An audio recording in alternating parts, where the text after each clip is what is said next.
வணக்கம். ஸ்டாலின் சொத்துக்கள் முடக்கப்படுகிறதா?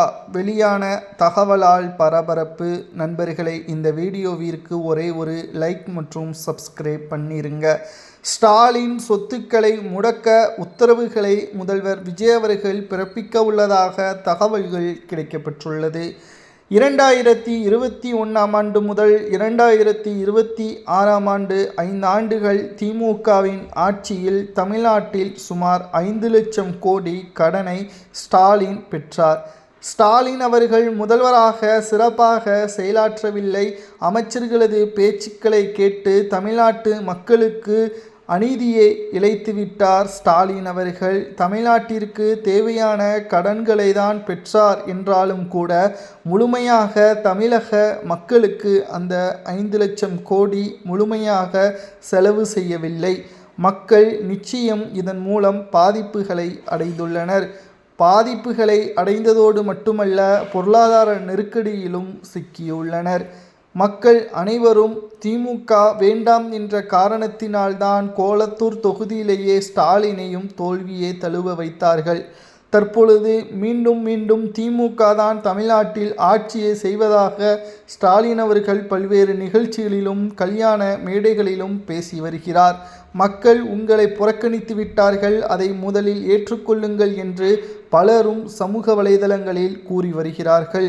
இப்பேற்பட்ட ஒரு சூழலில்தான் யாரும் எதிர்பார்க்காத வகையில் தமிழ்நாட்டில் விஜய் அவர்களது முதல்வராக இருக்கக்கூடிய அமைச்சரவையில் 34 அமைச்சர்கள் ஒட்டுமொத்தமாக அவர்களது துறையில் இதுவரைக்கும் ஊழல் மற்றும் எதற்காக பணங்கள் செலவு செய்யப்பட்டது என்பதை ஆதாரத்துடன் சட்டப்பேரவையில் பட்ஜெட் தாக்கலின் பொழுது சமர்ப்பிக்க வேண்டும்.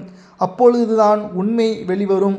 விஜய் அவர்கள் ஆட்சிக்கு வந்த பிறகு அவர் சொன்ன திட்டங்களை முழுவதுமாக நிறைவேற்றாமல் குறைவாகவே செயல்படுகிறார். பல்வேறு மாற்றங்களை செயல்படுகிறார். அவரது திட்டங்களில் வாக்குறுதிகள் அனைத்தும் பொய்யா என்ற மக்களது கேள்விகளை திமுக திசை திருப்பி வருகிறது. இதன் உண்மைத்தன்மையை மக்களிடம் நேரடியாக கொண்டு செல்ல வேண்டும் என்றால் 34 அமைச்சர்கள் அந்தந்த துறைகளில் என்ன ஊழல் நடைபெற்றது, எவ்வளவு கடன்களை பெற்று எந்த துறையில் எவ்வளவு மோசடிகள், டெண்டர்களில் முறைகேடு நடைபெற்றது என்பதை அந்தந்த துறை சார்ந்த அமைச்சர்களை சட்டப்பேரவையில் பட்ஜெட் தாக்கலின் பொழுது தெரிவிக்க வேண்டும் என்பதை தற்பொழுது தயாரிப்பு செய்யப்பட்டுள்ள அந்த அறிக்கையில் தகவல்கள் கிடைக்கப்பெற்றுள்ளது. மேலும் 5 லட்சம் கோடி முறைகேடு செய்யப்பட்டிருந்தால் நிச்சயம் ஸ்டாலின் சொத்துக்களை தனிப்பட்ட முறையில் முடக்குவதற்கான சூழலையும் உருவாக்குவதற்கு நீதிமன்றத்தின் மூலமாகவே செல்ல தயாராகவே விஜய் அவர்கள் இருப்பார் என்றும் கூறப்படுகிறது. திருச்சி கிழக்கில் என் மீது அவதூறுகளை பரப்பினால் நிர்வாகம் அதற்கு பொறுப்பில்லை என்பதை பேசியிருப்பார்.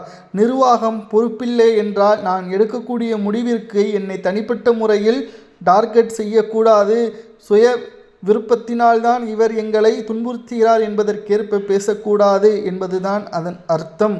தற்பொழுது ஸ்டாலின் அவர்களது சொத்துக்களோ மாஜி அமைச்சர்களது சொத்துக்களோ முடக்கப்பட்டால் நிச்சயம் அது தமிழக அரசியலில் மிகப்பெரிய ஒரு தாக்கத்தை ஏற்படுத்தும். உண்மையான அரசியலையும் நேர்மையான மக்களின் நலனையும் காப்பதற்கே இந்த அறிவிப்பால் தற்பொழுது சமூக வலைதளங்களில் வைரலாக பரவி வருகிறது. ஏனென்றால் 5 ஆண்டுகளில் 5 லட்சம் கோடி கடன் என்பது மிகப்பெரிய ஒரு அளவுகோல்தான்.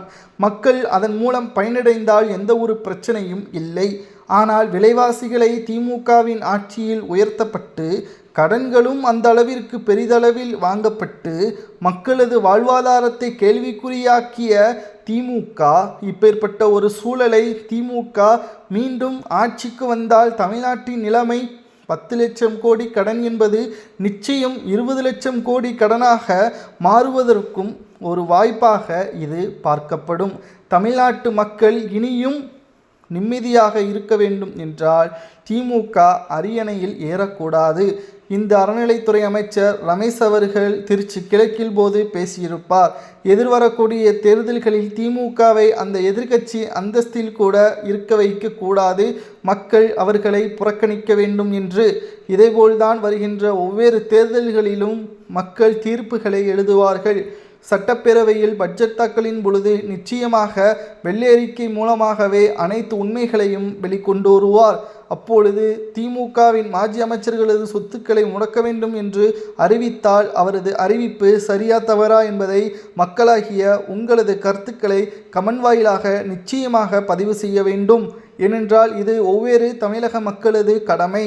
தற்பொழுது திமுக எம்பியாக இருக்கட்டும், எம்எல்ஏக்களாக இருக்கட்டும், மாஜி அமைச்சர்களாக இருக்கட்டும், அவர்கள் அரசியலுக்கு வருவதற்கு முன்பாக அவரது வருமானம், அவரது சொத்துக்கள், அவர்களது ஒட்டுமொத்தமான வாழ்வாதாரம் எப்படி இருந்தது என்பதையும் தற்பொழுது ராசாவை உதாரணத்திற்கு எடுத்துக்கொண்டால் சென்னையில் மிக பிரம்மாண்டமான பங்களா, அதேபோல் நீலகிரியில் பிரம்மாண்டமான பங்களா, பல ஏக்கர் எஸ்டேட், இதையெல்லாம் வாங்குவதற்கு பணம் எங்கிருந்து வந்தது?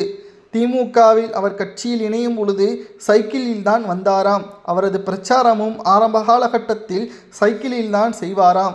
இதை கவனித்த கனிமொழி அவர்கள் தான் கலைஞரிடம் கூறி இவருக்கு முக்கிய பொறுப்பை வழங்க வேண்டும் என்று கூறினாராம்.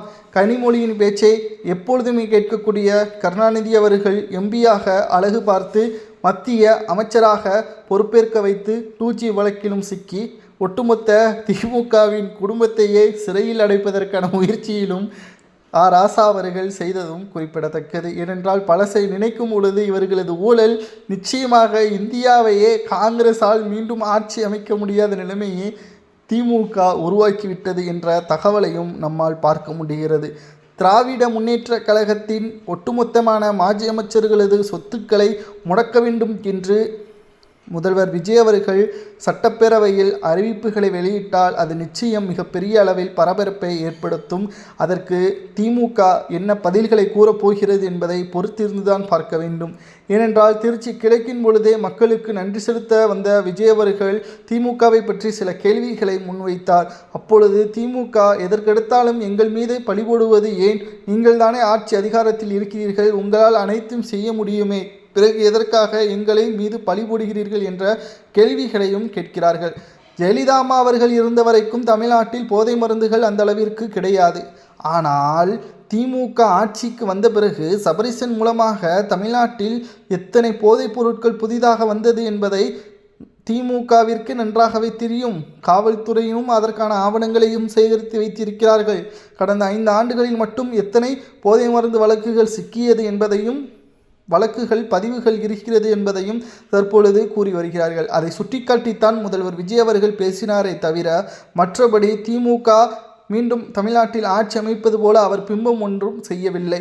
நண்பர்களை, வெள்ளை அறிக்கை வெளியிட்டு சொத்துக்களை முடக்குவது சரியா தவறா என்பதை மக்களாகிய உங்களது கருத்துக்களை கமெண்ட் வாயிலாக கூறுங்கள். இது போன்ற அரசியல் செய்திகளை தெரிந்து கொள்ள நமது சேனலுக்கு ஒரே ஒரு லைக் மற்றும் சப்ஸ்கிரைப் பண்ணிருங்க.